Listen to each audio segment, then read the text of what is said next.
And to talk about Tyler and what we believe will happen tonight and him breaking Jimmer Fredette's scoring record is 7-time NBA All-Star Jack Sikma, 1979 NBA champ, and the 8th pick overall in the 77 draft. Jack, welcome to BYU Sports Nation. It's good to be here. Looking forward to the game tonight. Tyler Haws is going to break Jimmer Fredette's career scoring record, we think, knock on wood. But what is the most impressive part of Tyler Haws' game that you have seen as you've watched film and you've prepared for the call tonight in Portland? A couple things. One, you don't break the career scoring record unless you've been able to stay healthy. So his durability, and he's not,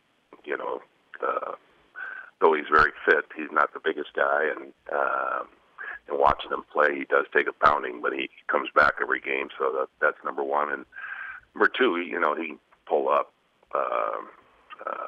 Again, he's got three-point range, but also coming off down picks and off-ball picks and that type of thing. He can find some shooting pockets and able to pull up and knock it down. So he's a scorer.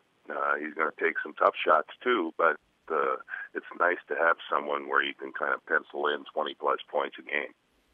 Now, he has a unique game in that he is a really good mid-range jump shooter, which is a big part of the NBA for a long time. Now it's kind of a lost art. And you coached in the NBA for a number of years, over a decade, as an assistant with the Sonics, the Rockets, the Timberwolves.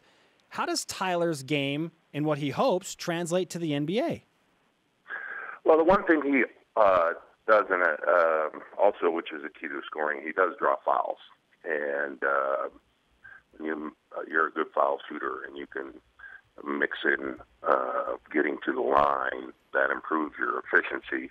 Again, analytically, the three-point shot has been shown to be more effective than the long two. But if you mix in, 7, 8 free throws a game, and then you shoot 90% on those attempts, that helps your efficiency also. So, again, I think for Haws, it's really just his biggest challenge will be his size. I don't think it'll be an offensive game that wouldn't be effective in the league. And then you have Kyle Collinsworth, BYU's junior point guard, 5 triple-doubles this season, an NCAA record. What do you see for Kyle and his NBA aspirations? Again, it's for him. He's got positional size. I'm impressed with his ability to find people, and he can play in different positions in the court. He mixes in some back-to-basket stuff, but off the lane. He likes to get people on his hip, and he's able to control them. Again, I think it's his ability to be able to keep guards in front of him on the other end. But, he sees the game. He makes good decisions. And he can play in different positions and be effective as a distributor. Jack Sikma on BYU Sports Nation, an analyst for Root Sports. He'll call the BYU Portland game tonight nationally on the BYUtv as well with Tom Glasgow. BYU is 18-0 when they out-rebound the opponent, Jack. The challenge for the Cougars tonight is the matchup with the Pilots, who go 6'10", 6'11", 6'11". How does a smaller team win the rebounding battle on the road in an environment like that? Well, number one, everybody's a rebounder, no matter what your size is. You got a gang rebound, as term we use a lot, and when I was coaching, and that happens even at the pro level. They protect some matchups with playing the zone. But again, that's kind of the meat of the game. If BYU, I don't know if they necessarily have to out-rebound Portland, but they have to be close, and if they can, then their transition game which is so effective. They're going to score some points.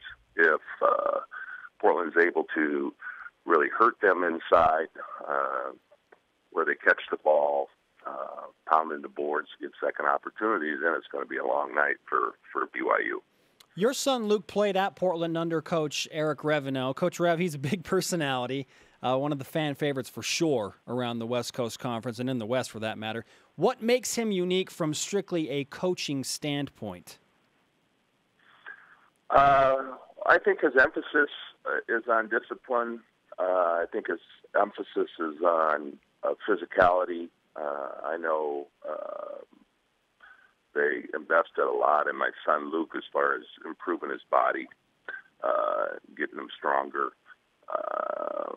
And that's, if you look at Coach Reveno, that's kind of what stands up with him, and that's the style of play he played when he was at Stanford. And, you know, he comes to work every day. So his commitment is evident. So, again, and he's been now in the WCC for quite a while, and I know he was hopeful they get off to a good start. Much like BYU, midseason they had a couple key injuries, which, you know, basically what happens is it means you got to go deeper on your bench and bring in some more inexperienced guys. So they stumbled a little bit midseason. But I think they're playing better now than they have all season long, and it should be a big weekend for both teams. They're fighting for different things, but Portland definitely wants to protect its home court this weekend. The big man position in today's NBA and college hoops game is pretty different from when you played with guys like Bill Walton and Kareem. What's the importance of the big man today? I think the real change is in how you guard in the post. It's guys can lay on you pretty good with that forearm and hand check it down there. So that you see more turn and face.